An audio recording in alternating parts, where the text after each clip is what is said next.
안녕하세요. 저는 결혼 3년차 평범한 직장인 남편과 살고 있는 30대 여자입니다. 연애 시절 남편은 따뜻하고 이해심 많은 사람이었고 결혼 준비도 순조로울 거라 믿었죠. 하지만 남편의 가족, 특히 시누이와 시어머니를 만나면서 모든 게 달라졌습니다. 결혼 준비 당시부터 시누이는 반말과 무례한 행동으로 저를 힘들게 했고 시어머니는 그런 시누이를 두둔하며 갈등은 더 커졌습니다. 처음에는 참아야 한다고 생각했지만 결혼 후에도 이어지는 간섭과 압박은 제 인내심의 한계를 시험했어요. 결국 저는 마음을 단단히 먹고 대응하기로 결심했습니다. 이 사연은 시누이와 시어머니의 부당한 행동에 제가 어떻게 사이다 같은 대처를 했는지에 대한 이야기예요. 결혼 준비를 시작하며 시누이와 시어머니를 본격적으로 마주하게 되었습니다. 처음 시누이를 만난 날 시누이는 저를 반말로 대하는 것은 물론 결혼 준비는 알아서 다 해야지 하며 몰아붙이더군요. 저는 화를 참고 오빠가 힘들다고 했나요? 라고 차분히 물었지만 시누이는 그런 걸 묻는 게 아니야. 여자가 다 하는 게 맞아요. 라며 전화를 끊어버렸습니다. 이후 시어머니로부터 전화가 걸려오더군요. 너 시누이한테 무례하게 굴었다며? 요즘 애들은 정말 버릇이 없어. 저는 억울한 마음에 사실을 말씀드렸지만 시어머니는 시누이의 말을 편드는 듯한 태도로 일관하셨어요. 결혼 준비 과정에서 이런 일이 반복되었습니다. 식을 올릴 예식장 계약, 혼수 준비 등 어느 것 하나도 시누이는 간섭을 했고 제가 하는 선택에 불만을 표하며 요즘들은 너무 쉽게 생각한다니까? 라는 말로 저를 무시했습니다. 한 번은 너희 집안에서는 이런 결혼 준비도 안 가르쳐 주니? 라는 말을 하기도 했습니다. 시어머니 역시 네가 시누이의 말을 잘 들어야 한다. 그래야 나중에 가족으로 잘 지낼 수 있다. 하시며 마치 제가 문제인 것처럼 말씀하셨어요. 결혼식 날이 다가오면서 갈등은 더 심해졌습니다. 시누이는 제가 고른 드레스를 보고 너 같은 체형에는 이런 드레스가 안 어울려. 나 같으면 다른 걸 입겠어? 라고 대놓고 비판하더라고요. 사진 촬영을 준비하던 저에게 너 때문에 예식이 더 복잡해졌잖아. 좀 간단하게 할 수는 없니? 라며 짜증을 냈습니다. 남편은 시누이의 행동에 대해 몇 번 조심스럽게 주의를 주었지만 시누이는 전혀 듣지 않았어요. 결국 결혼식 전날 밤에도 시어머니와 시누이가 저를 몰아세우는 일이 생겨 남편과 큰 다툼까지 벌어졌습니다. 결혼 후에도 시누이와 시어머니의 태도는 변하지 않았습니다. 시누이는 만날 때마다 아이를 언제 낳을 거냐고 물으며 네 나이에는 시간이 별로 없다 하고 말했어요. 심지어 너무 늦으면 아이가 안 생길 수도 있겠다 라며 걱정하는 척 비꼬는 말을 서슴지 않았습니다. 이런 발언에 스트레스를 받을 때마다 남편에게 이야기했지만 남편은 누나가 원래 그런 성격이라 그러니 그냥 흘려듣자 하며 상황을 모면하려 했습니다. 어느 날 시누이는 단둘이 있는 자리에서 우리 집 대를 끊을 생각이냐? 며 저를 조롱하듯 말했습니다. 순간 속에서 올라오는 화를 꾹꾹 참고 형님, 저희 일에 너무 관여하지 않으셨으면 좋겠어요 하고 말했는데 시누이는 내가 말하는 건 다 너를 위한 건데 왜 그렇게 받아들이니? 라며 오히려 화를 냈습니다. 시어머니 역시 이런 상황에서 중지하기는커녕 네가 조금 더 참아야 한다. 가족 간의 화합이 제일 중요하다. 하며 저에게만 양보를 요구하셨습니다. 시누이의 말과 행동은 점점 더 심해졌습니다. 특히 가족 모임에서는 남편이 없을 때마다 저를 곤란하게 만들었죠. 네가 아이도 못 낳으면 우리 집에 무슨 소용이 있겠니? 라는 말까지 듣고 나니 더는 참을 수가 없더라고요. 하지만 그때까지도 저는 억울한 감정만 억누르며 대응하지 못했습니다. 그러나 이런 갈등은 하나의 사건을 계기로 폭발하게 되었고 제가 단호히 대응하기로 결심하는 순간이 찾아왔어요. 결정적인 사건은 설 명절 때 가족들이 모인 자리에서 벌어졌습니다. 시누이는 다 같이 식사 중 갑자기 저를 향해 올케는 우리 집 대를 끊으려고 작정한 것 같아. 애도 안 낳고 뭐하느라 이렇게 시간을 끄는 거야? 라며 비아냥거리더군요. 순간 식탁 분위기가 얼어붙었고 남편도 당황한 듯 저를 쳐다봤습니다. 저는 더 이상 참아줄 수 없겠더라고요. 형님, 말씀 조심하시는 게 좋겠네요. 차분한 목소리로 말을 시작했습니다. 제가 아이를 낳는 문제는 형님이 간섭할 일이 아니에요. 저희 부부가 알아서 결정할 문제예요. 그러자 신우이는 어이없다는 듯 웃으며 나는 걱정돼서 하는 말이야. 이왕이면 빨리 낳아야 하지 않겠어? 라고 말하더군요. 그 말에 저는 한치의 망설임도 없이 단호히 대답했습니다. 걱정이라기보다는 비꼬는 것처럼 들리니까 문제죠. 형님 자식 교육에 제가 이래라 저래라 하면 좋겠어요? 그러니 형님도 저희 일을 가지고 왈가왈부하지 말아주세요. 신우이의 표정이 굳어지더군요. 주변 가족들도 어색하게 고개를 돌리며 식사를 이어갔습니다. 남편도 이 상황에서 침묵하지 않았습니다. 남편은 신우이를 향해 단호하게 말했습니다. 누나, 우리 부부의 문제에 이렇게 끼어들고 무례하게 말하는 건 도가 지나쳐. 앞으로는 이런 얘기 그만했으면 좋겠어. 누나가 우리한테 하는 말들이 얼마나 상처가 되는지 생각 좀 해봐. 했는데 그 말에 신우이는 더 이상 대꾸하지 못했고 시어머니도 갑자기 분위기를 전환하려는 듯 다른 이야기를 꺼냈습니다. 하지만 문제는 여기서 끝나지 않았어요. 며칠 후 신우이가 저한테 따로 톡을 보내왔습니다. 지난번 명절에 나한테 너무 예의 없었던 거 아니니? 네가 아직 배울 게 많아 보여서 걱정이야? 딱 이렇게 왔어요. 저는 처음에는 그 메시지를 보고 화가 났지만 곧 차분하게 대응해야 할 것 같았습니다. 저는 답장에 형님, 저도 배운 게 적지 않은 사람이에요. 저는 형님처럼 남의 일에 간섭하지 않아요. 그리고 지난번엔 형님이 저를 도발했으니 앞으로는 서로 조심해야 할 것 같아요. 저는 형님한테 그런 적이 없으니 형님만 조심하시면 될 것 같습니다. 톡을 보내고 나니 신우이로부터 한참 동안 답장이 없더라고요. 근데 그날 저녁 시어머니에게 전화가 걸려왔어요. 네가 또 신우이랑 무슨 일이 있었니? 걔가 많이 속상해하더라. 넌 아랫사람으로서 윗사람 피위도 맞출 줄 모르니? 시어머니의 편드는 말투에 왈칵 성이 나서 어머님, 제가 아무리 말씀드려도 형님이 계속 저를 무시하고 기분 나쁜 말을 하시는데 어쩌겠어요. 저도 자존감이 있는 사람이잖아요. 형님이 저를 그렇게 대하신다면 저도 똑같이 대할 수밖에 없어요.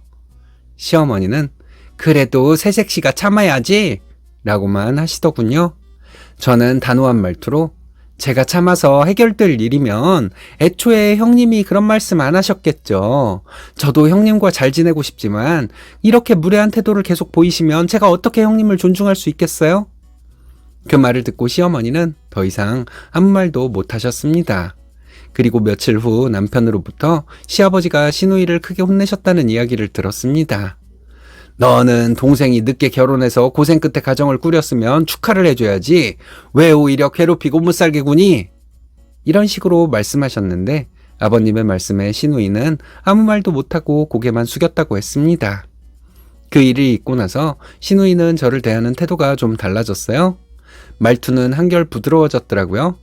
그 후로 저는 시누이와 시어머니가 더 이상 제게 함부로 말하거나 하지는 않았어요. 그동안 참아왔던 것들이 한순간에 무너져 내릴까봐 두려워서 내내하고 살았던 것이 후회되더라고요. 한번 해보니 나도 내 목소리를 내야만 관계가 바로 잡힌다는 걸 알게 되었죠. 가족이라도 부당한 대우를 받는다면 단호하게 선을 긋는 것이 얼마나 중요한지 깨달았습니다. 그 사건 이후 저는 시어머니와 시누이를 딱딱한 태도로 대했습니다. 시누이와 시어머니는 저를 대하는 태도가 계속 더 좋아지더라고요. 신우는 예전처럼 저에게 반말을 하거나 비아냥대는 말투로 말하는 경우가 없어졌고 얼마 전에는 옳게 이런 건 어떻게 생각해? 라는 식으로 말하기까지 하더라고요. 시어머니도 신우이와의 대립이 더 이상 심화되지 않도록 상황을 중재하려는 태도를 보여주셨어요. 처음엔 서로 잘 지내라 는 말만 반복하시더니 점점 신우이를 자제하도록 중재를 하셨죠.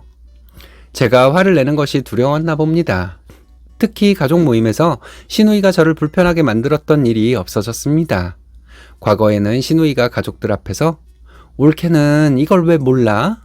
하는 식으로 저를 깔보듯 말하곤 했었는데 이제는 오히려 시누이가 조심스럽게 도와줄 일 있으면 말해 하는 식으로 태도를 바꿨어요.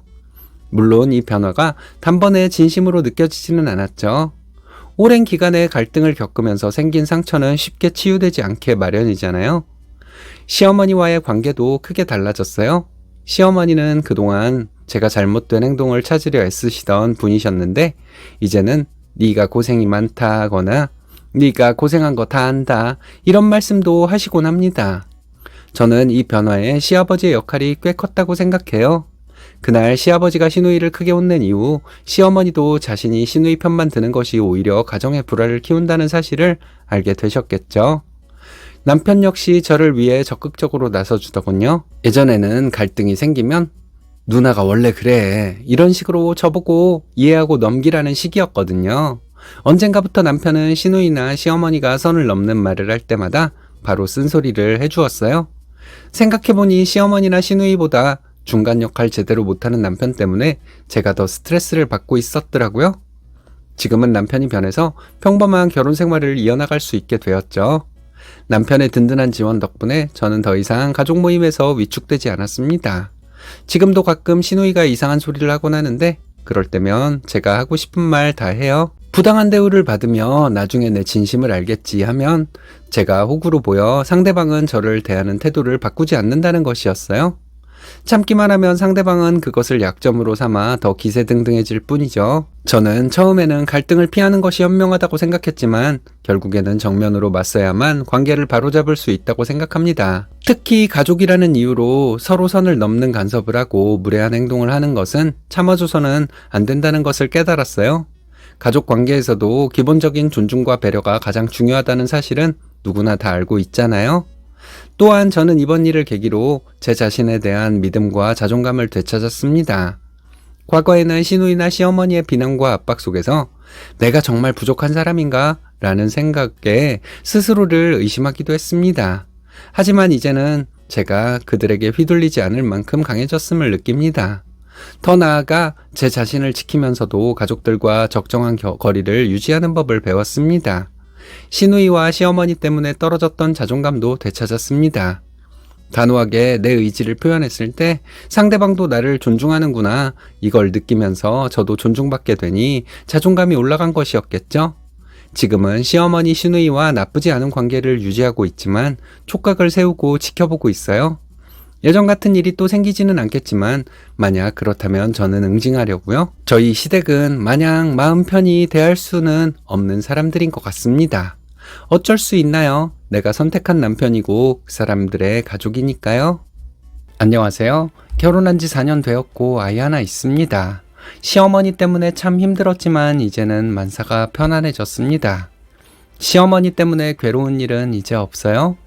시어머니가 저 때문에 괴로우시겠죠. 제가 싸가지 없는 며느리일지는 모르겠지만 오로지 자기밖에 모르는 시어머니에게 오로지 나밖에 모르는 며느리로 행동하는 것이 나쁜 것일까요? 시어머니 말로는 젊은 시절 고생을 많이 했다고 합니다. 시어머니의 젊은 시절을 자식과 며느리가 보상해드려야만 하는 것은 아니잖아요? 어떻게 보면 남편도 희생자입니다. 남편의 순한 성격, 참을성 같은 것은 시어머니 덕분에 생긴 것이라고 생각합니다. 이걸 시어머니에게 고맙다고 해야 하는 건지 남편은 처음에 자기가 희생자라는 사실을 모르고 있었어요. 시어머니의 화풀이 상대였던 것을 몰랐던 거죠. 저는 이 사실을 남편에게 애써 알리려고 하지는 않았습니다. 괜히 모자 사이를 이간질하는 것이 될 수도 있다고 생각했으니까요. 그런데 시어머니가 저에게 하는 것을 보고 남편도 느끼는 것이 많았나 봐요. 저희는 결혼하고 1년 가까이 시댁에서 살았습니다. 시부모님을 모시고 살았다기보다는 저희가 시댁에 얹혀 살았던 거라고 볼 수 있죠. 시댁에 사는 동안 힘들었던 일이 참 많았습니다.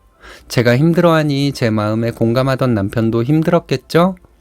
분가한 후로도 많이 힘들었습니다. 그래도 얼마 전까지 저희는 시어머니를 자주 찾아뵈었습니다.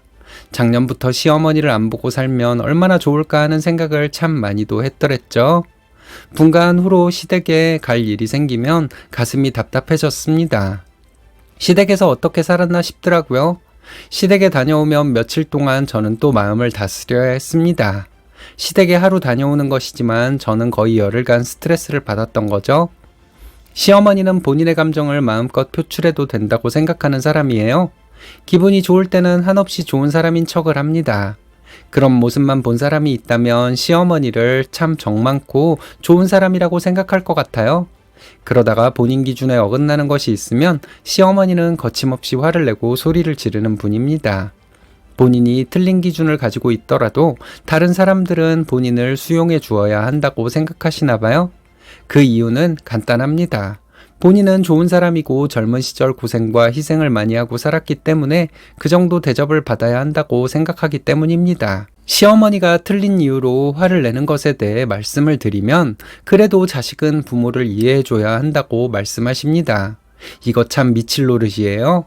화를 적당히 내는 것도 아니고 뒤로 넘어갈 듯 화를 내셨거든요. 사소한 일에도 뭐가 그렇게 화가 나는지 그렇게 화를 내는 것도 습관인 것 같더라고요. 제가 처음 보았던 시어머니의 모습은 자상한 시어머니의 모습이었습니다. 그래서 시어머니가 처음 화를 냈을 때는 화를 낼 만하니까 화를 내는 것이라고 생각했어요. 그런데 시간이 지날수록 시어머니가 화를 내고 남들 흉을 보고 하는 것은 아니다 싶더라고요. 솔직히 시어머니가 그 엄격한 잣대를 저에게 들이댈 것 같아 겁이 났던 것도 있습니다. 결국 시어머니는 저에게 화를 내기 시작하셨어요. 한번 그러는 것이 어렵지 그 다음부터는 쉽더군요. 언젠가부터 사소한 것을 가지고도 시어머니는 저에게 얼굴이 시뻘겋게 달아오르면서 화를 내셨어요. 저는 몸이 떨릴 정도로 무서웠습니다. 화를 내고 나서는 무슨 일 있었냐는 듯 행동하시는 시어머니를 보며 저는 더 스트레스를 받게 되었어요. 시어머니는 소리를 지르며 화를 낼 때 악담도 서슴지 않고 퍼붓는 스타일이에요. 자식이 아무리 큰 잘못을 했더라도 엄마란 사람이 그렇게 잔인한 말까지는 하지 않잖아요. 저희 시어머니는 말도 참 잔인하게 하는 분이십니다. 신혼 때 시댁에서 살 때 시어머니가 저에게 욕까지 하면서 소리를 질렀던 이유를 말씀드려 볼게요. 그날 아침에 남편이 아침을 차렸습니다. 시어머니는 남편이 아침을 차리고 있을 때 일어나셨어요. 저도 시어머니와 비슷한 시간에 일어났고요. 거실에서 시어머니는 저에게 다짜고짜 소리를 질렀습니다. 남편에게 식사 차리는 것을 시켜놓고 잠이 오냐면서 어딜 그따위로 행동하냐고 시어미를 무시한 거라고 너네 엄마한테 전화해서 따져봐야겠다고 하시더군요. 시어머니가 소리 지르는 것 때문에 일어나서 나온 시아버지도 사태를 파악하고는 시어머니 편을 들더라고요. 저는 그 후로 남편을 무시하고 시댁을 무시하는 며느리가 되었습니다. 한 번은 주말에 점심을 다 차리고 시부모님께 식사하시라고 말씀드렸습니다. 이건 제가 생각해도 제가 예의를 못 배워서 잘못 행동한 것이라 생각해요. 제가 시부모님 방을 열고 고개를 들이밀며 어머님, 아버님 식사하세요 이랬거든요. 이거 가지고 또 한바탕 난리가 났었습니다. 시부모 방에 고개를 들이밀고 말하는 며느리가 세상에 어디 있냐고 말이죠. 제가 예의 없이 행동한 것은 맞아요. 그런데 이걸 가지고 시어머니가 가정교육까지 들먹이고 앞으로 태어날 손주들한테까지 악담을 했어야 할 일은 아니잖아요. 시어머니는 사소한 것을 가지고도 화를 잘 내셨지만 잘못된 판단으로 화를 내시기도 하셨어요. 시어머니의 기준은 혼자만의 기준이고 비상식적인 경우도 많았습니다. 하지만 한번 누군가에 대해 비난을 시작하면 그야말로 맹비난이었어요. 처음에는 시어머니가 그렇게 화를 낼 때 시어머니에게 그렇게 화를 내실 일이 아니라고 말했습니다. 그렇게 화를 내봤댔자 이익도 없을 것이고 시어머니 건강만 나빠질 것 같아서요. 순수하게 시어머니를 걱정하는 마음으로 그런 말을 했던 것인데 시어머니는 비난의 화살을 저에게까지 돌리시더라고요. 그 후로는 시어머니가 화를 낼 때 어떤 말도 하지 못했습니다. 너무 무서웠거든요. 시어머니는 하루 종일 소파에 앉아서 속으로 남들에 대해 칼을 가는 분이세요. 저나 저희 남편이 옆에 있으면 남들 흉보고 욕하는 말씀만 하셨습니다. 시조부모님에 대한 욕도 많이 하셨고 시아버지 형제들에 대한 욕도 많이 하셨죠. 그런데 그분들은 그렇게 나쁜 분들이 아니라는 거예요. 시어머니는 제가 그분들에게 나쁜 감정을 가지도록 가스라이팅을 하고 싶으셨나 봅니다. 결론은 그거였어요. 시어머니가 욕하는 사람들은 평범한 사람들이고 정말 나쁜 사람은 시어머니라는 거.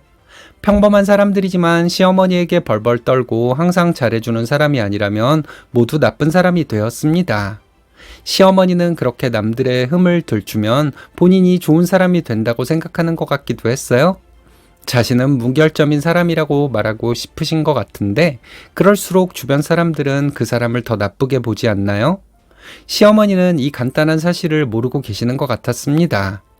저에게는 시어머니의 그런 모습이 낯선 모습이었고 남편에게는 어렸을 때부터 봐온 익숙한 모습이었겠죠. 저는 남편이 시어머니에게 스트레스를 받지 않는다는 사실에 좀 놀라기도 했어요. 시댁에 얹혀 살고 있었기 때문에 저는 시어머니와 다툴 자격이 없다고 생각했습니다. 억울하면 나가 살아야 한다고 생각하고 참았죠. 그리고 분가는 예정돼 있는 것이었기 때문에 그때까지만 참자고 생각하면 버틸만 했습니다. 드디어 시댁에서 나와 우리 둘만의 보금자리에서 생활하기 시작했어요.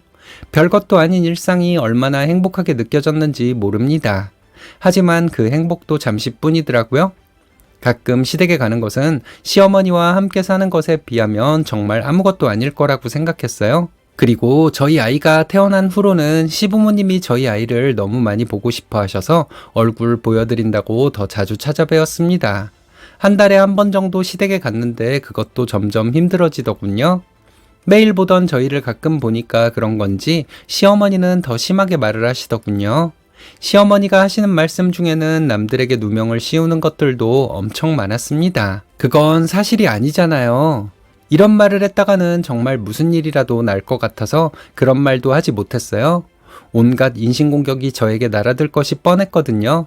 본인이 하는 말에 맞장구를 치지 않는 것만으로도 시어머니의 적이 되었으니까요. 이런 시어머니의 행동 때문에 스트레스를 받는 것은 둘째치더라도 저희 아이가 점점 크니까 그게 더 큰 걱정이었습니다. 시어머니가 하는 행동, 시어머니의 부정적인 생각과 말투 같은 것들이 저희 아이에게 나쁜 영향을 미칠 것 같았거든요. 저는 어른이지만 시어머니 때문에 이렇게 괴로운데 아이는 할머니 때문에 괴로워하지는 않더라도 보고 배우면 어쩌나 하고 걱정이 되었던 거죠. 시어머니가 저에게 인신공격했던 것들도 마음속에 한처럼 쌓여가고 아이가 또 걱정되고 시댁에 갈 일이 있으면 가슴이 너무 답답했습니다. 시댁에서 살 때는 분가만 하면 좋은 마음으로 시댁에 찾아뵐 수 있을 것 같았거든요. 막상 분가에서 보니 스트레스는 마찬가지였습니다. 병원을 가봐야 하지 않을까 하는 생각이 들게 되니 좀 무섭더군요. 그래서 남편에게 얘기를 해봤습니다. 남편은 저에게 미안해서 어쩔 줄 모르는 듯한 태도였지만 해결해 줄 수 있을 정도로 마음이 강하지 못한 사람이라는 것을 알기에 남편에게 말하는 것에도 한계가 있었어요. 시댁에 갈 때는 조금이라도 기분 좋은 척을 했습니다. 제가 기분이 안 좋아 보이면 시어머니가 괜히 시비를 걸지 않을까 하는 불안감 때문이었죠. 그날 시어머니가 표정이 너무 안 좋아 보여서 저는 너무도 두려웠습니다. 저도 모르게 왜 그렇게 어머니는 맨날 심통이 나 있어요? 하고 언성을 높였어요. 쥐도 궁지에 몰리면 고양이를 문다는데 딱 그런 상황이었던 것 같습니다. 시어머니는 뭐? 너 지금 뭐라고 했어? 하며 소리부터 지르셨어요. 왜 그렇게 심통이 나 있냐고요? 맨날 거기에 앉아서 남들 흉이나 보고 맞장구 안 쳐주면 소리 지르고 욕하고 인신공격이나 하는 게 어머니 인생이에요? 정말 저도 모르게 이런 말이 제 입에서 나오더라고요. 너무 겁에 질려서 그랬던 것 같습니다. 저는 이 말을 할 때 있는 힘을 다해 소리를 지르고 있었어요. 어머니는 할머님, 할아버님, 고모님들, 작은아버님을 그렇게 욕하시는데 그분들은 좋은 분들이고 어머님 같은 사람한테 욕먹을 사람들이 아니라고 했어요. 어머니보다 훨씬 나은 분들이고 하물며 그분들은 대화는 통하는 분들이라고 했습니다. 그러면서 시어머니가 어떤 식으로 사람들을 욕했는지 언제 그런 말을 했는지 말했어요. 시어머니는 그런 적이 없다 하시더군요. 어머니는 참 못된 사람인데 어머니가 하는 행동 중에서 가장 못된 짓은 이런 식으로 분리하면 기억 안 난다고 하는 것이라고 했죠. 밖에 나가서도 그딴 식으로 행동했을 텐데 어머니가 지금까지 살아계신 게 다행이라고 했습니다. 며느리인 나도 어머니 따귀를 때리고 싶었던 때가 한두 번이 아니었는데 다른 사람들은 오죽했겠냐는 말도 했어요. 게다가 우리 아이한테까지 소리를 지르니 조만간 내가 어머니를 어떻게 할지 몰라 다시는 여기 오지 않겠다고 말했습니다. 그날은 저도 시어머니를 닮았던 것 같아요. 시어머니가 무슨 얘기라도 할지 몰라서 시어머니가 소리를 지를까 봐서 저는 그렇게 고래고래 소리를 질렀습니다. 그렇게 악을 지르고 나니 속이 좀 풀리는 것 같았어요. 집에 와서 남편과 얘기할 때는 차분하게 얘기할 수 있었습니다. 남편은 별 생각이 없었는데 아이가 태어난 후로 시어머니에 대한 적개심이 생겼다고 하네요. 아이를 보호하려는 본능 때문에 그런 마음이 들었던 것 같다고 했어요. 다음 날 시어머니는 저에게 전화로 네가 어떻게 그럴 수가 있냐며 소리를 지르셨어요. 저는 또 한 번 소리를 질렀습니다. 어머니는 페류나이고 못된 엄마이며 못된 아내이고 못된 시어머니라고 말하며 소리를 질렀어요. 저도 별다른 논리는 없었습니다. 그저 시어머니에게 인신공격하기 바빴죠. 며칠간 저는 시어머니와 통화를 계속했습니다. 통화할 때마다 시어머니가 말을 못하도록 소리를 지르며 시어머니를 비난하기만 했어요. 인신공격뿐이었죠. 시어머니가 무슨 얘기를 하면 정말 미친 여자처럼 깔깔거리며 웃었습니다. 그리고 밑도 끝도 없는 인신공격을 할 뿐이었죠. 며칠 시어머니에게 전화가 올 때마다 이렇게 대응했더니 시어머니 전화가 오지 않더군요. 시어머니는 남편에게도 전화를 했다고 합니다. 남편에게는 전화로 피해자인 척하면서 어떻게 며느리가 이럴 수가 있냐고 하셨대요. 남편은 조곤조곤 엄마가 잘못한 것을 설명해 주었다고 합니다. 아니나 다를까 시어머니는 남편에게 소리를 질렀고 그럴 때마다 남편은 전화를 바로 끊어버렸다고 합니다. 시어머니가 다시 전화를 하면 시어머니 잘못을 지적하고 시어머니가 또 소리를 지르면 전화를 끊어버리고 계속 반복했더니 시어머니 전화가 더 이상 오지 않더랍니다. 이런 일이 있고 나서 3개월 정도가 지났어요. 시어머니를 안 보고 지냈더니 마음이 많이 편합니다. 얼굴이 벌겋게 달아오르며 화를 내던 시어머니 모습이 떠오를 때면 가끔은 손발이 떨릴 때가 있어요. 제가 똑같이 해주었으니 시어머니도 그날의 제 모습이 떠오를 때면 분노가 차올라 힘드시겠죠? 평생 그렇게 사셨으면 좋겠습니다. 제가 당한 것에 비하면 시어머니가 저에게 그날 하루 당한 것은 정말 아무것도 아닐 거예요. 하지만 남들에게 화를 낼 줄만 알고 누군가가 본인에게 화를 내는 일을 당해본 적이 별로 없는 시어머니는 저보다 더 큰 스트레스를 받으며 살 것 같습니다. 이 생각이 들면 좀 더 속이 시원하네요. 이런 것을 보면 저도 참 못된 여자인 것 같습니다. 안녕하세요. 결혼한 지 5년 된 여자입니다. 결혼 전에도 시댁 때문에 힘든 적이 많았습니다. 지금은 다 지난 일이 되었지만 그때 결혼을 엎어버렸으면 어땠을까 하는 생각이 들 때도 있어요. 이제는 생각이 어느 정도 정리가 되었습니다. 시어머니와 신우 때문에 힘든 것도 있었지만 시아버지도 만만치 않은 분입니다. 시댁 식구들은 어떻게 그렇게 못된 사람들만 모여 있는지 모르겠네요. 그렇게 못된 사람들끼리 어울려 살다 보면 서로 싸우느라 정신없을 것 같은데 또 그러지도 않네요. 신혼 때 시아버지가 이런 말을 한 적이 있었어요. 내 생일인데 그래 사돈은 전화 한 통 없냐? 이게 무슨 말이냐면요. 저와 남편이 결혼을 했으니 우리는 한 가족이란 겁니다. 여기까지는 좋아요. 그런데 시아버지 생일에 저희 부모님이 축하 전화를 해야 한다는 뜻이었습니다. 무슨 개소리인가 싶으시죠? 저희 시아버지는 그런 분이에요. 위아래 개념이 없습니다. 자기는 무조건 대접을 받아야 해요. 사돈 생일에 전화를 해서 인사를 드려야 한다는 발상을 어떻게 할 수 있는지 이해가 가지 않았습니다.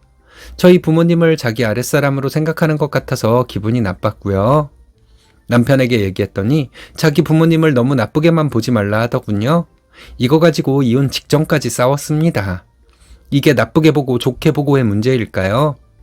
결혼 초반에 남편이 좀 개념이 부족했지만 시일이 지나면서 어느 정도 개념이 잡혀서 그런 대로 살고 있습니다.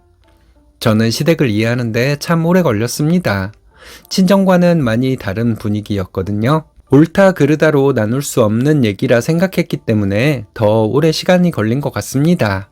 하지만 지금은 알 것 같아요. 시댁이 비정상적이라는 사실을요. 친정은 지방이에요. 지방 사람들이라서 그런 거라 생각하지는 않지만 저희 부모님은 따뜻한 정을 가지고 계신 분들입니다. 지방 분들이기는 하지만 저희 부모님은 자식들과 격없이 지내는 분들이세요. 자식들과 말다툼도 할 수 있고 자식들과 의견 대립이 생겼을 때 대화로 풀어나가려고 노력하시는 분들입니다. 자식에게 삐져서 한동안 티를 내기도 하는 분들이지만 자식을 좌지우지하려고 하는 분들은 아니에요. 이런 분위기 시댁에서는 상상도 할 수 없습니다. 자식은 부모의 뜻을 따라야 한다고 하시지만 시부모님이 과연 좋은 아들 좋은 며느리였는지 궁금합니다. 저렇게 못된 사람들이 젊은 시절 착실한 아랫사람 노릇을 했을 거란 생각이 전혀 들지 않아요. 저희 결혼할 때 시댁에서 1,000만 원을 지원해 주겠다고 했습니다. 적은 돈은 아니라고 생각했어요. 남편도 그렇고 저도 성격이 좀 독립적이거든요. 누군가에게 기대는 것을 좋아하지 않습니다. 감사하게 생각하고 그 돈을 받으려 했는데 기분만 상하고 다시 돌려드리고 싶은 심정이었습니다. 시부모님은 1,000만 원 지원해 주시면서 저희 결혼 비용을 모두 책임진 것처럼 말씀하시고 생색을 내셨거든요. 옆에서 신우도 거들었고요. 신혼여행 다녀와서 시어머니가 이런 말씀을 하셨어요. 저희가 버는 돈을 당신에게 맡기랍니다.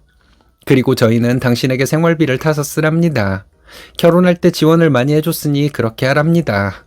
도대체 이런 발상을 어떻게 할 수가 있는 건지 남편도 저도 말도 안 되는 소리라고 생각했죠. 시어머니의 말도 안 되는 소리를 어떻게 받아들일 수가 있겠어요? 저희는 그냥 못 들은 것으로 했습니다. 하지만 저런 소리를 듣는 것 자체가 얼마나 스트레스였는지 몰라요? 저희 결혼하고 8개월 정도 지났을 때 임신을 했고 양가에 알렸습니다. 저희 부모님은 첫 손주가 태어난다고 엄청 좋아하셨어요. 저희 오빠가 저희보다 결혼을 1년 먼저 했지만 그때는 아직 아이가 없을 때였거든요. 저희 부모님은 지금까지도 친손주, 외손주 구별하지 않는 분들입니다. 저희 오빠도 지금은 아이가 둘이에요. 저희 부모님은 손주들을 모두 똑같이 예뻐하십니다. 저희 오빠와 새언니도 자기들 아이들과 저희 아이를 똑같이 사랑하고요. 저도 마찬가지입니다. 그런데 시댁의 반응은 너무 놀라웠습니다. 제가 너무 큰 기대를 한 걸까요? 그냥 상식적인 반응을 기대했을 뿐인데요. 며느리가 임신을 했다고 하면 좋아하시는 게 당연한 거 아닐까요? 시어머니는 인상을 쓰시면서 임신했다고 유세 떨 생각 마. 너만 임신하니? 이러셨어요. 누가 뭐랬나요? 저는 그냥 임신했다고 말씀드린 것뿐인데 시어머니의 첫마디는 암튼 이랬습니다. 그렇게 가부장적인 잣대를 가지고 계신 분들이면서 왜 이런 말씀을 하셨는지 도무지 이해가 안 가더라고요. 친손주가 생긴 것이고 첫손주가 생긴 것인데 시어머니는 말씀을 저렇게 하셨습니다. 아이 성별이 나왔을 때 아들이라고 했더니 시어머니는 나한테 애 봐달라는 소리 말아라. 이러셨어요. 임신 전까지 너는 맏며느리야. 얼른 장손을 낳아야지. 이러시던 분이 말이죠. 말 그대로 저희 아이는 시댁 장손이잖아요. 장손이 생긴 기쁨을 만끽하기보다는 저를 기분 나쁘게 만드는 것이 시어머니에게는 더 중요한 일이었나 봅니다. 이런 얘기를 친구들에게 하기도 싫었어요. 저희 시댁 이야기를 몇 번 했는데 친구들은 믿지 않았습니다. 너무도 비상식적인 일들이라서 믿기지가 않는 모양이더라고요. 이런 시부모님 밑에서 자란 딸이 어땠을까요? 남편도 처음에는 비상식적인 자기 부모님 편드는 말을 하곤 했지만 지금은 전혀 그러지 않습니다. 완전히 제 편이 되긴 했어요. 하지만 신우는 자기 부모님과 똑같이 비상식적인 말을 많이 했습니다. 저는 키가 좀 큰 편이에요. 신우는 키가 작고요. 저는 키가 크기 때문에 살이 찌면 덩치가 너무 커 보이는 스타일입니다. 그래서 약간 마른 듯한 체형을 유지하려고 노력해요. 신우는 키가 작고 통통한 편입니다. 그런데 신우는 제가 엄청 매력 없는 외모이고 자기는 되게 여성스러운 외모인 것처럼 말해요. 키 작고 통통한 게 여자로서 필수적으로 갖춰야 할 외모 조건이라는 건지 신우는 저에게 너무 커서 남자 같다는 말을 자주 했어요. 제 키 168입니다. 이게 남자처럼 보일 정도의 키는 아니잖아요. 신우 말로는 자기는 돈 많은 남자를 마음만 먹으면 꼬셔서 결혼할 수도 있는데 자기는 결혼이 귀찮아서 안 하고 있다는 것이었어요. 그 말을 듣다 짜증이 나서 아가씨처럼 키 작고 통통하고 못생기면 돈 많은 남자들이 좋아하는 거예요? 하고 놀린 적이 있어요. 신우가 저한테 떡대가 크다고 만나기만 하면 말을 했거든요. 그럼 아가씨처럼 얼굴이 커야 하는 거예요? 이렇게 말했더니 그날 신우 대성통곡하고 난리도 아니었습니다. 시어머니가 저에게 너는 왜 쓸데없는 소리를 해서 애를 저렇게 만드니? 너 여기 시댁인 거 몰라? 하면서 화를 내시길래 아가씨가 너무 못생겼잖아요. 근데 자기가 너무 예쁜 줄 알길래 사실을 알려준 거예요. 웃으면서 이렇게 말했습니다. 시어머니는 그게 사실이라 해도 그렇게 대놓고 말하는 게 아니라 하길래 아가씨도 저보고 맨날 덩치 커서 남자 같다고 하는데요? 했습니다. 시어머니는 그건 사실이지 뭐 이러길래 아가씨가 키 작고 뚱뚱하고 못생긴 것도 사실이잖아요. 거기에다가 성격도 못됐고요. 이랬더니 시어머니가 소리 지르면서 당장 나가라길래 웃으며 인사드리고 나왔습니다. 그날 이후로 저도 참고만 있지는 않았어요. 워낙에 처음부터 시댁의 무개념에 기가 죽어서 사사건건 할 말 다 하는 며느리는 아니었지만 하고 싶은 말을 전혀 못하지는 않았어요. 그렇게 되니까 시댁도 저를 부담스러워하고 그래서 시댁에 가는 횟수가 점점 줄어들었습니다. 이렇게 된 것에는 남편의 책임이 가장 크다고 생각해요. 중간에서 남편이 좀 더 역할을 해주었으면 어땠을까 하는 생각이 드는데 제가 의존적이라고 할 수도 있겠네요. 아이 낳고 저는 병원에서 집으로 바로 왔어요. 그때 코로나가 한참일 때라서 조리원에 있는 것도 조심스러웠거든요. 그래서 저희 엄마가 산후조리를 도와주셨습니다. 저희 엄마에게 어느 정도 용돈은 드릴 생각이었거든요. 저희 시어머니는 이 모든 것이 마음에 들지 않으셨나 봅니다. 저희 엄마가 2달 정도 저희 집에서 육아와 살림을 도와주셨는데 시어머니는 가끔씩 화를 내셨어요. 왜 이렇게 오래 계시냐? 이거부터 시작해서 너네 엄마 때문에 내가 손주를 보고 싶어도 마음대로 보지 못한다. 이런 식으로 화를 내셨습니다. 땡땡 아빠도 저희 엄마가 와 계셔서 너무 편하고 좋대요. 이렇게 말했더니 시어머니는 좋긴 뭐가 좋니? 싫어도 표현 못하는 거겠지. 이러면서 비꼬시더라고요. 정말 다른 것은 몰라도 저희 아이를 봐주기 위해 와 계신 저희 엄마에 대해서까지 부정적으로 말씀하시는 시어머니 때문에 너무 화가 났습니다. 화가 사그라들지 않더라고요. 시어머니는 분명 자기한테 아기 봐달라는 말 절대 하지 말라고 하셨고 그 멀리서 저희 엄마가 와서 고생하시는데 그렇게 말해야 했는지 시어머니는 저에 대한 모든 것이 싫었나 봅니다.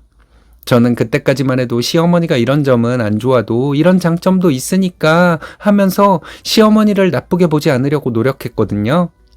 근데 그때 포기했어요. 그냥 시댁 식구들은 전부 나쁜 사람들이고 나에게 적개심만 품고 있다.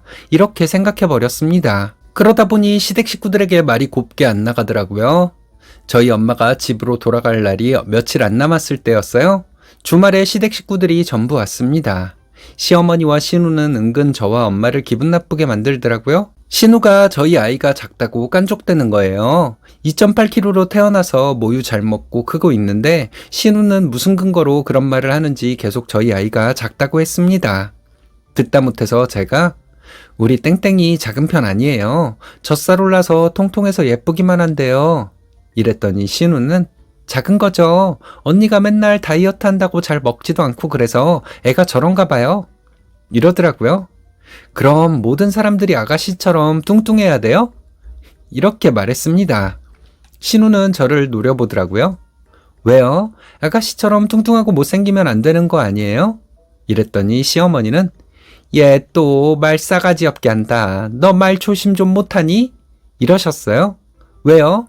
아가씨가 주둥아리 조심해야죠. 밖에 나가서 저러다 쳐맞아요. 하면서 시어머니를 빤히 쳐다봤어요. 저희 엄마도 화가 나 있었나 보더라고요. 네 집 딸년인지 참말 싸가지 없게 하네. 이렇게 말했습니다.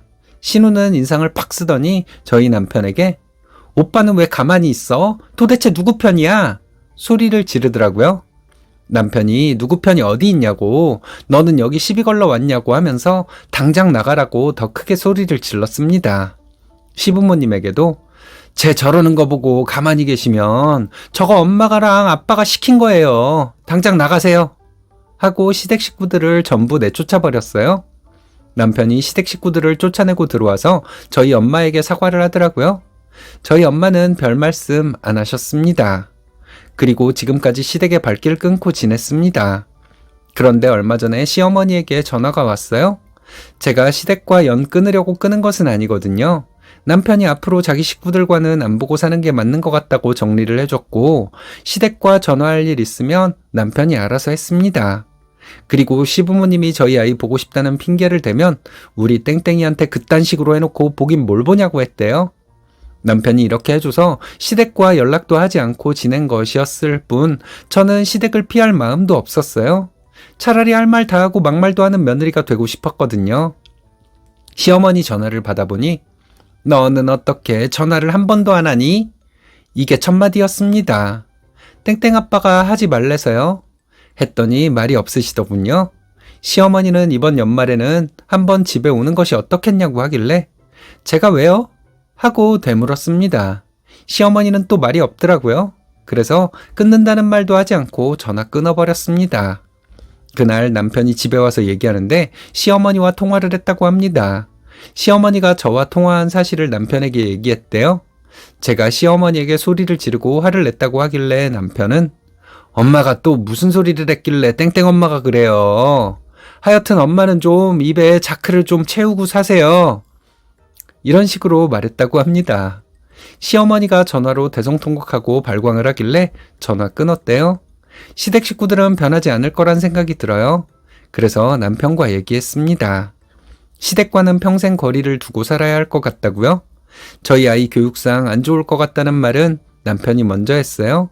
암튼 남편이 중간에서 역할을 잘해줘서 저는 걱정 없이 살고 있습니다. 남편도 자기 식구들과 엮이는 거 별로 좋아하지 않아요? 언제까지 시댁과 연을 안 끊고 살지는 모르겠습니다. 저는 그냥 이대로 살아야 할 것 같네요. 안녕하세요. 결혼 2년 차입니다. 아이는 곧 가질 생각이고 남편과 사이는 좋습니다. 아직 신혼처럼 지내고 있고요. 문제는 신우예요. 남편은 누나 하나 있습니다. 신우는 성격이 정말 드센 여자입니다. 자부심이 대단하지만 머리에 든 것은 많지 않은 전형적인 요란한 빈수레입니다. 남편도 어렸을 때부터 신우에게 억눌려 자랐기 때문에 자기 누나에 대한 감정이 별로 좋지 않습니다. 신우와 남편은 나이 차이가 5살이 나요. 성장기에 5살 많은 누나에게 말빨로 안 되는 건 당연하잖아요. 신우는 성격이 못 돼서 동생을 말로 기죽이고 여차하면 두들겨 패고 그랬나 보더라고요. 그래놓고 자기 부모에게는 동생 험담을 해서 남편은 신우에게만 안 좋은 감정을 가지고 있는 게 아니라 시어머니를 더 원망하며 살고 있습니다. 마음은 그래도 가족이니 그냥저냥 왕래하며 살고 있는 거죠. 시어머니는 저에게 자주 이런 말씀을 하셨어요. 제가 신우에게 너무 버릇없게 군다는 얘기죠. 제가 신우에게 버릇없게 굴 일이 뭐가 있을까요? 신우는 자기 동생 흉을 보는 것을 뛰어넘어 올케와 자기 엄마 사이에 이간질 놀이를 했습니다. 신우는 이간질을 놀이처럼 하는 사람이에요. 시어머니는 신우 비위를 맞추지 않으면 집안이 시끄러워질 것을 알기 때문에 신우에게 맞춰주었던 것 같아요. 그렇게 하다 보니 이제 와서 신우 편을 안 든다는 것은 본인의 인생이 잘못된 것이었다는 걸 인정하게 되는 것 같아서 싫었나 봅니다. 시어머니 고집도 참 대단하죠. 시어머니가 저에게 그런 잔소리를 할 때마다 남편은 신우가 저희에게 잘못하고 있다고 말했습니다. 그럼 시어머니는 남편이 제 치마폭에 쌓여서 자기 마누라 편만 든다고 또 뭐라 하셨죠. 결혼하고 자기 마누라 편이나 들고 팔불출처럼 자기 식구 무시하는 게 아니야. 저희 시아버지도 이런 식이었어요. 제가 보기엔 신우가 정말 머리가 나쁜 사람이고 못된 마음보를 가진 사람인데 시부모님은 그런 신우가 똑소리 나는 딸로 보였나 봅니다.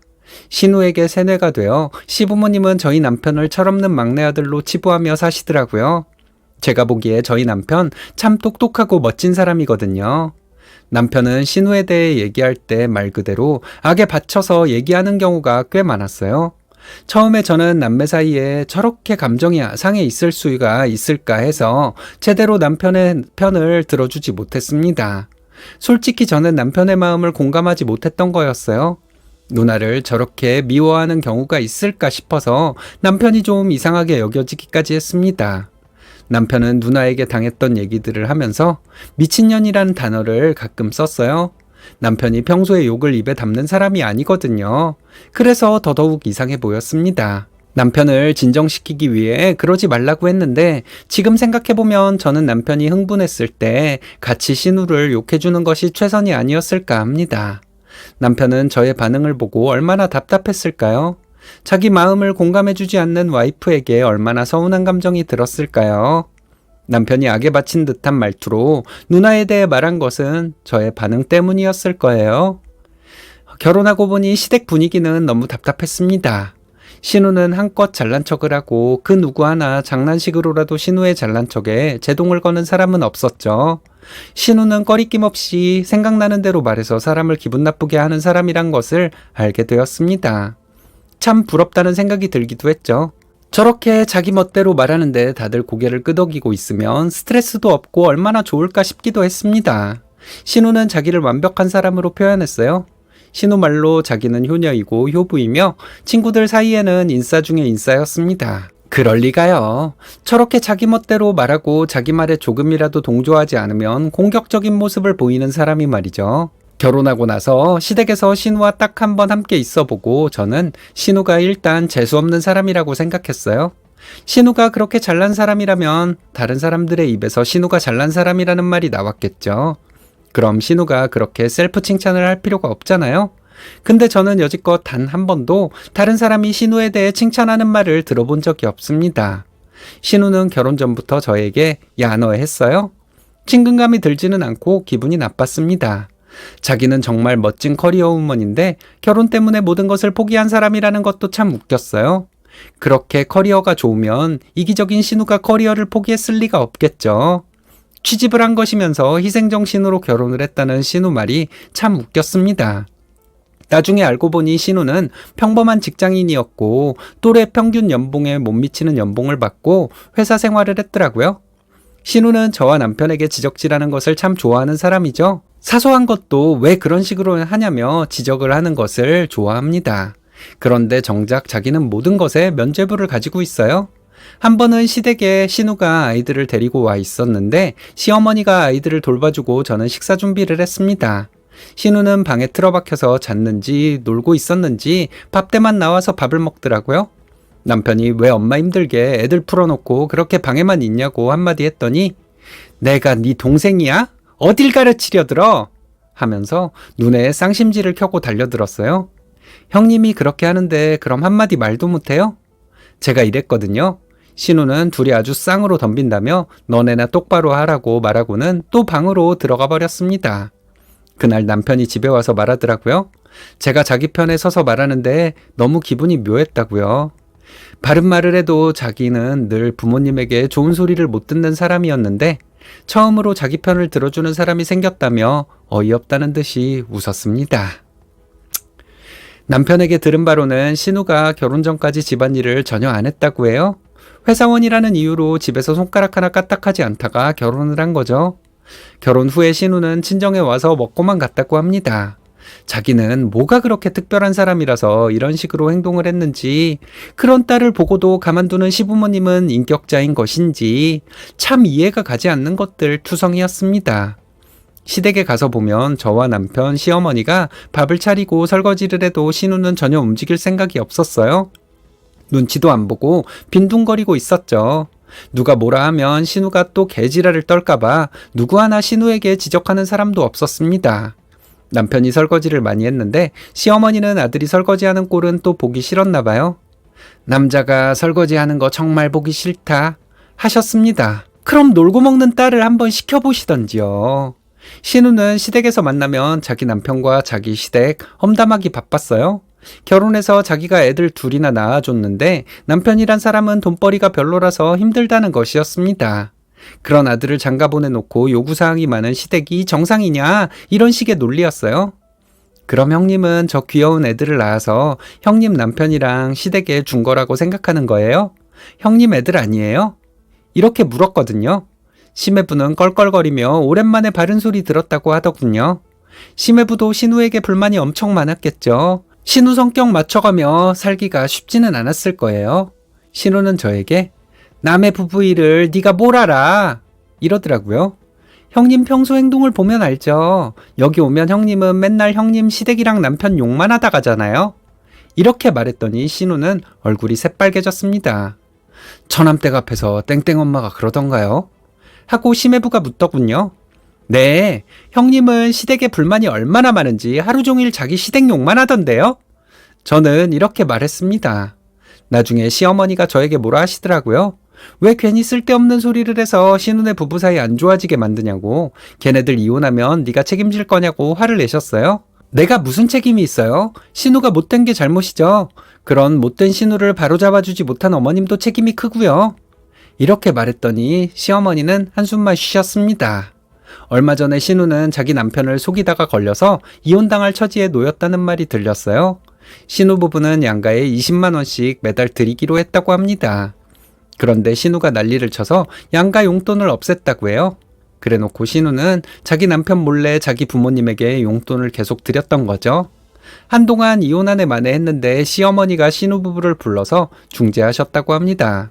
그래서 유야무야 넘어갔다고 해요. 그리고는 지난 주말에 신우네 가족을 시댁에서 만나게 되었어요. 신우는 심해부 눈치를 좀 보는 것 같더라고요. 한풀 꺾인 듯 했지만 못된 본성 어디 가나요? 신우는 그날도 손가락 하나 까딱하지 않았어요. 배달 음식으로 저녁을 해결해서 제가 좀 덜 열받았죠. 밥을 먹고 나서 신우가 또 저희에게 잔소리를 하더라고요. 명절에 저희가 시댁에서 차례를 지내고 친정으로 가서 친정 식구들과 2박 3일 여행을 다녀왔거든요. 신우는 저보고 연휴도 길었는데 시댁에 좀 더 있지 뭐가 그렇게 급해서 친정을 빨리 갔냐고 혼을 내는 거였어요. 우리 여행 일정은 그전부터 다 잡아놓았고 시부모님께도 다 말씀드려 놨는데 형님이 왜 그런 식으로 말하냐고 따졌습니다. 신우는 밑도 끝도 없이 친정에만 잘하고 시댁에는 그런 식으로 하냐고 하는데 와 정말 할 말을 잃게 만들더라고요. 형님은 그렇게 시댁에 잘해서 시매부 몰래 친정에만 용돈 드렸어요? 이랬더니 신우는 얼어붙은 표정이었습니다. 매형이 정말 좋은 사람인 줄 알아. 누나같이 못된 여자가 착한 척하는 거에 속아서 결혼했는데 계속 누나 정신 못 차리고 그 못된 성격 못 버리고 살잖아. 누나는 우리 집에서 못된 딸이고 못된 누나야. 그리고 매형 집에서는 못된 며느리고 매형한테는 못된 와이프야. 우리 예쁜 땡땡이랑 땡땡이한테 못된 엄마가 되지는 말아야지. 남편이 이런 말을 하는데 좀 차분한 말투였습니다. 신우는 누나한테 동생이란 놈이 저렇게 말한다고 버럭 소리를 지르더라고요. 형님은 못된 것도 문제지만 자기를 정반대로 생각하는 게 더 문제예요. 자기를 착하고 잘난 사람이라고 생각하는 건 정말 형님이 머리가 나쁘다는 증거예요. 이렇게 말했어요. 신우는 얼굴이 새빨개져서 울듯한 표정이었습니다. 근데 웃긴 건 시어머니 얼굴이 신우 얼굴보다 더 빨개졌다는 거였어요. 시어머니는 그렇게 사랑하는 딸이 곤란한 처지에 있으니까 화가 나셨나 봐요. 무슨 근거로 시어머니가 신우를 그렇게 사랑하는지 저는 도무지 이해가 가지 않았습니다. 시어머니는 다 됐고 저보고 신우에게 사과를 하라고 하시더군요. 제가 왜 사과를 해야 하냐고 했더니 아랫사람이 돼서 그렇게 하는 것이 아니랍니다. 시매부가 시어머니에게 아니에요. 땡땡이 엄마가 저한테 사기쳤을 때도 처남이랑 처남댁 때문에 이혼 안 한 거예요. 사과할 사람은 이 사람이죠. 했습니다. 어머님은 그동안 형님이 사기쳐서 보낸 돈 얼른 돌려주세요.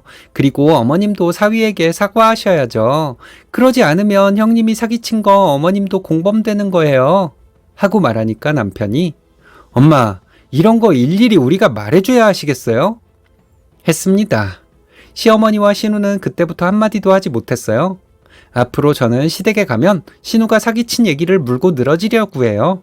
이것만큼 재밌는 일은 없을 것 같습니다. 못난 사람이 자부심으로 똘똘 뭉쳐서 못된 말이나 하는데 그런 사람에게 사이다를 날리는 것만큼 재밌는 일이 또 있을까요? 안녕하세요. 20대 중후반 일찍 결혼해서 30대 중반이 된 여자입니다. 저는 아버지가 일찍 돌아가셔서 엄마와 둘이 살았습니다. 엄마는 일하시느라 바쁜 와중에도 저에게 신경을 많이 쓰셨어요. 회사에서 일하면서 문자로 제 동선을 파악해가며 저를 위해 애 많이 쓰셨습니다. 유치원생 때부터 엄마와 주말에 교보문고에 자주 갔어요. 주말에는 엄마와 함께 독서도 하고 공원에 가서 뛰어놀기도 했습니다. 지금 생각해보면 엄마가 저를 위해 무지하게 애쓰셨던 것 같아요. 저는 지금 그때 엄마 나이와 비슷합니다. 그런데 평일 내내 회사를 다니고 주말에 그렇게 아이와 놀아주라고 한다면 저는 못할 것 같아요. 엄마가 저에게 관심을 많이 가지고 계셨지만 아빠의 빈자리가 채워지지는 않았던 것 같아요. 엄마와 둘이 살았기 때문에 혼자 집에 있는 시간도 많았기 때문에 더 그랬는지도 모르겠습니다. 부모님과 함께 다정하게 다니는 아이 둘, 이런 모습이 저는 어렸을 때부터 얼마나 부러웠는지 몰라요. 저는 대학에 들어가 남자친구를 사귀게 되었습니다. 몇 명을 사귀다가 예의도 바르고 착한 남자를 사귀게 되었어요. 그 사람은 제 말이라면 가장 첫 번째로 여기는 사람이었습니다. 제 친구들도 제 남자친구가 엄청 착하다고들 말해주었죠. 남자친구는 저보다 3살 많은 사람이었고 대학을 같은 해에 졸업했습니다. 그리고 계속 연애를 이어갔죠. 둘 다 회사원이 되어 계속 관계를 유지했고 저희는 일찍 결혼하게 되었어요. 제가 먼저 프로포즈를 했습니다. 이런 남자와 함께 살면 참 좋을 것 같다는 생각이 늘 들었거든요. 빨리 가정을 이루고 싶은 마음도 있었어요. 이렇게 좋은 남자를 놓치게 되지는 않을까 조바심이 나기도 했습니다. 남자친구와 결혼하기로 하고 양가에 알리니 저희 엄마도 그렇고 시댁에서도 좀 더 있다가 결혼을 하는 것이 좋겠다고 하셨습니다. 아직 어리니까 좀 더 돈을 모으고 경험도 쌓으라는 말씀이셨죠? 근데 저와 남자친구는 하루라도 빨리 결혼을 하고 싶어서 막무가내식으로 결혼을 밀어붙였습니다. 양가는 형편이 별로 좋지 않아 도움을 줄 상황이 아니었고 저희는 그래도 상관없다고 생각했어요. 저희 엄마가 오히려 시댁보다 경제적으로 넉넉하니 시댁 형편은 말 다 한 거죠. 반대하는 결혼을 우격다짐식으로 했지만 결혼 생활은 나쁘지 않았습니다. 남편과 저는 열심히 일하고 알뜰하게 살면서 돈을 모으는데 혈안이 되어 있었거든요. 남들에게 궁상맞아 보이는 것은 상관없었습니다. 우리는 형편이 이렇고 우리는 주어진 환경에서 최선을 다한다고 생각했더니 남들이 부럽지도 않고 마음이 편했습니다. 지금은 반 정도가 대출이지만 남편과 저 공동명의로 된 집도 있습니다. 저희 집 이사하는 날 이삿짐 나르는 거 도와주시면서 저희 엄마 엄청 우셨어요. 기특하다고요. 그리고 미안하다고요. 남편도 울고 저도 울었습니다. 아이는 좀 더 있다가 가지기로 했습니다. 남편과 대화도 잘 통하고 둘 다 영화를 좋아해서 주말에 영화를 보는 낙으로 살고 있습니다. 어려운 환경에서 이렇게 열심히 살며 행복했지만 딱 하나 문제점이 있었어요. 시어머니와 고부 갈등이 있었습니다. 사소한 일 하나하나 저에 대해서 마음에 드는 것이 하나도 없는 시어머니. 시어머니가 하는 못된 말에 대응하지 않았더니 말도 안 되는 누명을 씌우기 시작하더군요. 사람들 앞에서 제 자존심 긁는 말은 늘상 있는 일이었고요. 저희 신혼 때 한 번은 제 톡 프로필 사진을 봤는지 나도 영화 한번 보러 가고 싶다. 우리도 한번 데려가지 그러니 하시더라고요. 그래서 저는 그래요. 토요일 저녁에 영화도 보고 식사도 같이 해요. 이렇게 말했어요. 톡 프로필에는 남편이랑 영화관에서 찍은 사진이 있었거든요. 그걸 보고 어머님이 그렇게 말씀하신 것이었고 저는 시부모님과 외식도 하고 영화도 함께 보자고 한 것이었습니다. 주말에 점심을 먹고 오후에 시댁으로 갔어요. 그런데 시어머니는 약속이 있으시다 하시더라고요.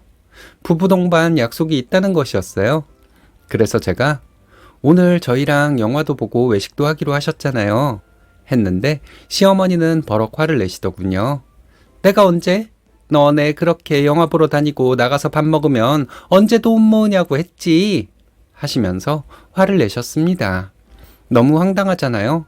신혼 때이기도 했고 시어머니에게 따지기도 애매한 일이라서 그냥저냥 넘어갔습니다. 저희 어머님은 이런 식으로 저를 난처하게 만들곤 했습니다. 명절에 전날 오라고 하셔서 아침 일찍 시댁에 갔는데 시부모님은 늦잠을 자고 계셨어요. 저희가 초인종을 누르니 자다 일어난 시어머니가 문을 열어주셨습니다. 그리고 하시는 말씀이 이렇게 아침 일찍부터 오는 거 예의가 아니다. 넌 그런 것도 못 배웠어? 라고 하시더군요. 분명 그 며칠 전에 시어머니가 저에게 명절 전날 아침 일찍 오라고 하셨거든요. 그래서 일찍 간 것이었습니다. 근데 예의를 운운하면서 저를 못 배운 여자 취급하시니까 황당했죠. 그리고 남편과 함께 간 것이었는데 왜 저한테만 그렇게 화를 내시는지. 어머님이 오늘 일찍 오라고 하셨잖아요. 이렇게 말했더니 어머님은 내가 언제? 너 젊은 애가 어쩌려고 이러니? 나보다 정신이 더 흐리멍텅해서 어쩌려고 이래? 이러시더라고요. 아버님은 어머님 말씀을 믿는 눈치이고 남편은 중간에서 어쩔 줄 몰라서 안절부절 못하고 있고 한 번은 어머님이 저에게 신우네 집에 다녀오라고 하셨어요. 형님이 과일을 사놓았는데 가져다 줄 시간이 없다고 했다는 거였습니다. 지금도 차가 없어요. 아이가 생기면 그때나 차를 사려고 지금까지 남편과 저 둘 다 뚜벅이로 다니고 있습니다. 그럼 아버님이 차를 타고 다녀오면 되잖아요. 그런데 아버님도 바쁘시다면서 어머님은 굳이 퇴근길에 형님네 집에 들러서 과일을 가져다 달라고 하시더라고요. 과일을 내일 받으면 물러서 못 먹을 거라고 하시면서 봉지에 담아 놓으라고 했으니까 무겁지 않을 거라 하시길래 퇴근길에 형님네 집으로 갔어요. 형님에게 전화해서 집에 거의 다 왔다고 했더니 무슨 일로 왔냐고 묻는 거예요. 그래서 제가 이러저러해서 왔다고 했더니 과일? 그런 얘기 한 적 없는데? 이러시더라고요. 저는 황당했지만 그대로 집으로 돌아올 수밖에 없었습니다. 나중에 시댁에 갔을 때 시어머니에게 형님네 집에 가서 과일 가져오라 했던 건 뭐였냐고 물었더니 내가 언제 그랬냐? 과일이 먹고 싶다고 말했지. 그랬으면 나중에라도 한번 사오면 되지. 뭘 그렇게 말을 꾸며대? 이렇게 말씀하셨어요. 남편과 아버님도 누구 말이 맞는지 모르니 아무 말도 못하고 있었습니다. 또 그대로 넘어갈 수밖에 없었어요. 어머님이 이런 식으로 나올 때 표정이나 말투가 너무 자연스러워서 저도 모르게 내가 잘못 들었나? 내가 잘못 생각했던 건가? 하는 생각이 들 정도였습니다. 계속 이런 일이 반복이 되니 정말 못 살겠더라고요. 그래서 시어머니와 통화를 하거나 둘이 얘기를 할 때 녹음을 했습니다. 이런 사소한 일들이 무지하게 많았는데 사소한 일들이라서 다행이었지 큰일이었다면 정말 생각만 해도 아찔했거든요. 2년 전 명절에 명절 음식을 하고 있었어요. 동태전을 하는데 상태가 좀 안 좋아 보였습니다. 제가 어머님에게 동태가 보니까 좀 상한 것 같으니 재료를 다시 사오던지 아니면 만들어 놓은 걸 사오던지 하자고 했습니다. 어머님은 펄쩍 뛰면서 조상님들한테 올리는 걸 사오는 게 말이 되냐고 입에 개거품을 물고 난리를 치셨습니다. 그리고 상태 괜찮으니 그냥 하라고 하셨고요. 할 수 없이 어머님이 시키는 대로 했죠. 명절 오후에 저와 남편은 친정으로 갔습니다. 그런데 다음날 새벽부터 어머님에게 전화가 오고 난리도 아니었어요. 당장 시댁으로 오라고 소리소리 지르시길래 남편과 함께 시댁으로 갔습니다. 저를 보자마자 어머님은 소리를 지르셨습니다. 뭐라고 말하는 건지 알아들을 수도 없고 해서 어머님 차분하게 말씀을 해주세요 했더니 그게 지금 네가 할 말이야? 넌 어떻게 제대로 하는 게 없니? 너 때문에 다들 배탈이 나고 난리가 났는데 지금 네가 그렇게 뻔뻔하게 굴어? 하시면서 또 소리를 지르더라고요. 알고 보니 동태전을 먹고 아버님과 형님 그리고 시매부가 배탈이 심하게 난 것이었습니다. 명절날 저녁에 응급실에 가고 난리도 아니었대요. 그런데 웃긴 게 뭔지 아세요? 어머님은 제가 음식을 잘못해서 그 난리가 난 것이라고 덮어 씌우려고 한 것이었어요. 그리고 더 웃긴 건 어머님은 멀쩡하다는 것이었습니다. 남편은 워낙 생선을 안 먹는 사람이라서 동태전은 젓가락도 되지 않아 멀쩡했던 거고요. 저는 동태가 의심돼서 동태전을 먹지 않아 멀쩡했던 거죠. 그런데 저희 어머님도 멀쩡하다는 게 참 어이없었습니다. 제가 동태가 상한 것 같다고 했을 때 어머님도 꺼림칙했는지 동태전을 안 드셔서 배탈이 나지 않았던 것이었겠죠. 제가 동태 이상하다고 했는데 어머님이 괜찮다고 그냥 하라고 하셨잖아요. 이렇게 말했는데 어머님은 지금 네가 누굴 탓하는 거야. 너 잘못해놓고 남한테 뒤집어 씌우는 거 어디서 배워먹은 못된 버릇이야? 하며 소리를 질렀습니다. 그리고 어머님은 얘가 보자 하니까 참 가증스럽네. 너 지금 무릎 꿇고 빌어도 시원치 않을 판에 다른 사람도 아니고 시애미한테 누명을 씌워? 너 여기 다시는 올 생각도 하지 마. 이러셨어요. 누가 보면 정말 제가 잘못해서 시어머니에게 혼나고 있는 것으로 보였을 것 같아요. 그날 형님 부부도 시댁에 있었거든요. 전날 응급실에 가서 수액도 맞고 약을 받아서 시댁으로 왔다고 합니다. 아침부터 어머님이 끓여주는 미음 먹고 그곳에서 쉬고 있었던 거죠. 잘 됐다 싶어서 저는 시어머니와 전날 부엌에서 대화했던 내용 들어있는 녹취록을 켜버렸어요. 제가 동태 이상하다고 하지 말자고 했던 거, 어머님이 괜찮다고 그냥 하라고 했던 거, 제가 동태를 다시 사오던지 동태전만 사오자고 했던 거, 어머님은 괜찮다고 하는데 왜 고집을 부리냐며 그냥 하라고 짜증냈던 거, 그대로 녹음이 돼 있었습니다. 휴대폰으로 녹음한 것이라서 음질이 안 좋지 않을까 걱정했는데 아주 선명하게 녹음이 돼 있더라고요. 남편이 엄마는 왜 그렇게 거짓말만 하고 살아요? 그냥 잘못을 했으면 미안하다고 하면 되잖아요. 이러면서 화를 냈어요. 아버님과 형님도 어머님에게 지금 무슨 짓을 한 거냐고 화를 냈습니다. 시매부는 계속 어이없어 하면서 혀를 차고 있었고요. 시어머니는 내가 오해했나 보네. 이 한마디로 끝내려고 하셨습니다. 오해라고요? 작정하고 저한테 뒤집어 씌우려고 한 거죠. 오해는 무슨 오해예요. 이런 일이 한두 번이 아니었잖아요. 진짜 징글징글해요. 어머님이 여기 다시는 오지 말라고 했으니 이제 안 올게요. 하고 집으로 왔습니다. 남편이 저에게 계속 사과하고 자기도 너무 화가 난다며 다시는 자기네 집에 가지 말자고 하더라고요. 그 다음번 명절에는 남편과 함께 친정에만 다녀왔어요. 친정에 가서 내 조상님들 차례상에 올릴 음식을 하니까 하나도 안 힘들더라고요. 일단 눈치 안 봐도 되니까 마음이 편해서 안 힘들었던 것 같기도 하고, 그리고 그 다음 명절에는 시댁에 갔습니다. 어머님과 저희 부부 이렇게 셋이서 음식을 했는데 어머님이 무슨 말을 할 때마다 남편이 엄마가 이거 하라고 한 거예요. 이 말을 계속했어요. 그럴 때마다 어머님 얼굴이 빨개지더라고요. 어머님 무한하게 왜 계속 그래? 제가 일부러 이런 말을 했거든요. 남편은 엄마가 또 나중에 거짓말할 수도 있잖아. 이러는데 저희 어머님 울지도 못하고 웃지도 못하고 참 볼만했습니다. 그래서 제가 하긴 개벌은 남주겠어. 근데 이제 그런 말 그만해. 어머님이 또 거짓말할까봐 내가 항상 녹음하고 있으니까 걱정 안 해도 돼. 이랬어요. 저희 어머님 거의 울 듯한 표정이었습니다. 그 후에도 어머님이 무슨 말을 할 때마다 진짜죠? 이거 어머님이 말씀하신 거예요. 나중에 또 거짓말 하시는 거 아니죠? 이러면서 깐족대고 있어요. 그럴 때마다 저희 어머님 무안해 하시고요. 그동안 어머님한테 당한 거 이런 식으로 되갚아 주니까 마음이 좀 풀렸는지 어머님 말끝마다 깐족대는 거 좀 덜하게 되었습니다. 근데 아직도 어머님을 보면 얄미워 보일 때가 있어요. 남편에게 언제까지 이럴지 모르겠다고 했는데 남편이 엄마가 사과를 안 했잖아. 그럼 계속 그렇게 해. 나도 우리 엄마 얄미워. 이러더라고요. 근데 어머님 성격에 평생 사과는 하지 않을 것 같습니다. 그럼 계속 이러고 살아야 하는 건지 모르겠네요. 시어머니는 사과나 반성 같은 거 없는 사람입니다. 자신의 잘못에 대한 증거를 눈앞에 내밀어도 외면하고 딴소리나 하는 사람.